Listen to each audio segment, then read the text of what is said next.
আসসালামু আলাইকুম। যারা আমার ভিডিওটা দেখছেন সকলকে শুভেচ্ছা, এবং আমার চ্যানেলে যারা নতুন অবশ্যই চ্যানেলটি সাবস্ক্রাইব করে আমাদের সঙ্গে থাকবেন। আজকে হচ্ছে আপনাদের সামনে আলোচনা করব কচু গাছে কেন পচন লাগে এবং পচন লাগলে কি কি ব্যবস্থা নিতে হয় সে বিষয়ে আজকে আপনাদেরকে দেখাবো। আসলে এখন হঠাৎ করে যে গরম পড়তেছে, এই গরমের কারণে মাটিটা গরম হয়ে যাচ্ছে এবং আমরা জমিতে বিভিন্ন প্রকার সার ওষুধ ব্যবহার করার কারণে আমাদের জমিতে প্রচুর পরিমাণ সার রয়েছে।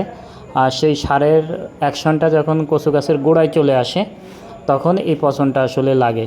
পচনটা কোনো এমনি কোনো গাছ থেকে হয় না, বা এটা কোনো প্রাকৃতিক কোনো রোগ না, এটা হচ্ছে আমরা এই রোগটা সৃষ্টি করি, তাই এই গাছে পচন লাগে। পচন লাগার অন্যতম কারণ হচ্ছে যে এখন দেখেন যে প্রচুর পরিমাণ গরম পড়তেছে, আর হচ্ছে এই গরমের মধ্যে আমরা যখন খেতে সার প্রয়োগ করি, এই সার প্রয়োগ করার ফলে এখন জমিতে এই সারলা পানি 4-5 দিন জমে থাকার কারণে তখন হচ্ছে গাছের গোড়ায় অ্যাটাক হচ্ছে এবং গাছটা পচে যাচ্ছে।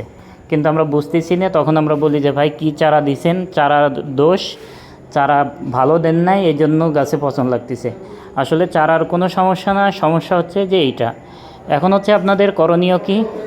সর্বপ্রথম হচ্ছে এখন যারা আপনারা কচু লাগাইছেন, কচু গাছগুলো এরকমের 2 পাতা 4 পাতা হয়ে গেছে, এখন জমি থেকে সম্পূর্ণ পানি বের করে দিতে হবে।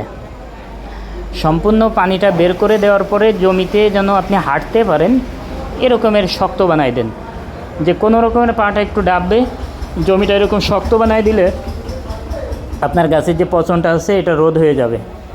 আর হচ্ছে দ্বিতীয়ত আরেকটা হচ্ছে গাছের গ্রোথ কম বা গাছটা কম বৃদ্ধি পাচ্ছে, এটার অন্যতম কারণ হচ্ছে জমিতে দেখেন দীর্ঘ সময় ধরে পানি জমে আছে, কারণ এখন বর্ষার সময় চারিদিকে বৃষ্টি হচ্ছে, যার কারণে আপনি না চাইতেও আপনার ক্ষেতে কিন্তু পানি জমে যাচ্ছে। আর এই পানিটা দীর্ঘ সময় থাকার কারণে আপনার যে কচু গাছগুলো আছে এগুলো বাড়তে খুবই কষ্ট হচ্ছে, মানে এটা শিকড় দিতে পারছে না। এই জন্য আপনার করণীয় জমি থেকে পানিটা বের করে দেওয়া বা পানিটা শুকায় দেওয়া, তাহলে দেখবেন যে আপনার জমিতে যে গাছগুলো আছে গাছগুলো শিকড় দিতে পারবে এবং গাছগুলো দ্রুত বড় হয়ে যাবে। এর জন্য আপনারা এই কাজ দুইটা করবেন। আর তৃতীয়ত যেটা করতে হবে সেটা হচ্ছে যে আপনি জমিতে সার দিবেন কখন? জমিতে সার দিবেন 1 ইঞ্চি পানি রেখে, বেশি না, 4-5 ইঞ্চি পানির মধ্যে কখনও সার দিবেন না। আপনারা এতটুক পানির মধ্যে সার দিবেন যে পানিটা আপনার 1 দিন অথবা 2 দিনের বেশি জমিতে থাকবে না, এই রকমের পানি রেখে তার মধ্যে সার দিবেন।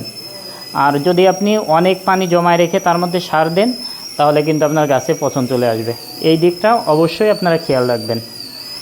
আরেকটা বিষয় হচ্ছে যে যাদের নতুন গাছ থেকে লতিগুলো বের হচ্ছে কিন্তু লতিগুলো লম্বা হচ্ছে না, এটা নিয়ে মোটেও টেনশন করবেন না। কারণ হচ্ছে গাছটা একটু বড় হলে আমরা যে মেডিসিনগুলো ব্যবহার করি লতি বড় হওয়ার জন্য, সেই মেডিসিনগুলো আমরা অবশ্যই আপনাদেরকে বলে দিব। যেহেতু আপনারা যারা আমার থেকে চারা নিয়েছেন আপনাদের সাথে আমার সর্বক্ষণিক যোগাযোগ আছে, এটা নিয়ে আপনাদের ভয়ের কোনো কারণ নেই। আপনারা ওয়েট করেন যে আপনাদের সব গাছগুলো যাতে লতি আসে, তখন হচ্ছে আমরা মেডিসিনগুলো ব্যবহার করব। এখন যে লতিগুলো আসছে এই লতিগুলো আপনি কি করবেন, লতিটা হয়তো একটু লম্বা হয়ে মাথায় গাছ হয়ে যাচ্ছে, সেক্ষেত্রে আপনি শুধু ওই মাথায় যে গাছ হয়ে যাচ্ছে ওইটা কেটে দিয়ে আপনি এই লতিগুলো মাটির নিচে ঢেকে দেন। তাহলে দেখবেন যে কিছুদিন পরে ওই লতি থেকে আবার আপনার অসংখ্য লতি বের হবে। এই জন্য এগুলা নিয়ে মোটেও টেনশন করবেন না।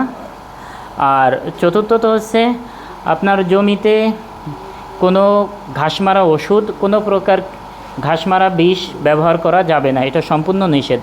অনেকেই আছেন যে ধানের জমিতে যে ঘাসমারা ওষুধগুলো আছে এগুলো ভুলভাল বশত আপনি দিয়ে দিচ্ছেন কচু খেতে, তারপরে বলছেন যে ভাই আমার গাছগুলো নষ্ট হয়ে যাচ্ছে, গাছগুলো পচে যাচ্ছে। এই কচু গাছগুলো পচে যাওয়ার আরেকটা কারণ হচ্ছে যে ধানের জমির যে ঘাসমারা বিষ আছে এই বিষগুলো যদি আপনার কচু খেতে আপনি প্রয়োগ করেন, ভুলবশত হোক আর জেনে হোক, যে কোনো কারণেই আপনি ব্যবহার করলে আপনার গাছগুলো নষ্ট হয়ে যাবে। এর জন্য আপনি কোনো অবস্থাতেই কচু খেতে ঘাস মারার জন্য কোনো প্রকার ঘাস মারা বিষ ব্যবহার করা যাবে না, এটা সম্পূর্ণ নিষিদ্ধ।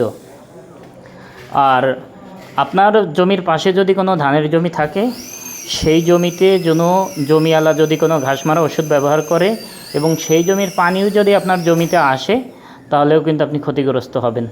তাই এই জন্য আপনি এই দিকগুলো খেয়াল রাখবেন। আপনার জমির চারপাশে যদি ধানের জমি থাকে তাহলে চারপাশ দিয়ে একটা ড্রেনের মতো করে রাখবেন, যাতে ওই ধানের জমির যদি কোনো পানি আপনার জমিতে এসেও থাকে তাহলে ওই ড্রেনের মধ্যে থাকবে। এই দিকগুলো আপনারা অবশ্যই ভালোভাবে খেয়াল রাখবেন। আর যাদের গাছের বয়স 35 থেকে 40 দিন হয়েছে, গাছে কোনো পোকা দেখা যাচ্ছে না, এমতো অবস্থায় আপনাকে অবশ্যই লেদা পোকার স্প্রে দিতে হবে, তাতে গাছে পোকা লাগুক আর না লাগুক। কারণ হচ্ছে যে আপনার লেদা পোকার এখন আক্রমণ হবে অবশ্যই। এই জন্য আপনারা এই দিকগুলো খেয়াল রাখবেন যে 35 থেকে 40 দিন গাছের বয়স হলে অবশ্যই আপনাকে লেদা পোকার ওষুধ ব্যবহার করতে হবে, এবং সেটা প্রতি 15 দিন অন্তর অন্তর আপনাকে ব্যবহার করতে হবে। তো আজকে আর এ পর্যন্তই। তো আপনারা যদি লতি কচু লাগাতে চান, আপনাদের যদি চারা প্রয়োজন হয়, স্ক্রিনে দেওয়া নাম্বারে আপনারা যোগাযোগ করবেন। এবং কচু চাষ সম্পর্কে যে কোনো তথ্য বা পরামর্শের জন্য আপনারা আমাদের সাথে যোগাযোগ করতে পারেন। ইনশাল্লাহ আপনারা সঠিক পরামর্শ পাবেন। আর এখন যারা লাগাতে চাচ্ছেন অবশ্যই জমিটা রেডি করে আমাদেরকে স্ক্রিনে দেওয়া নাম্বারে যোগাযোগ করবেন।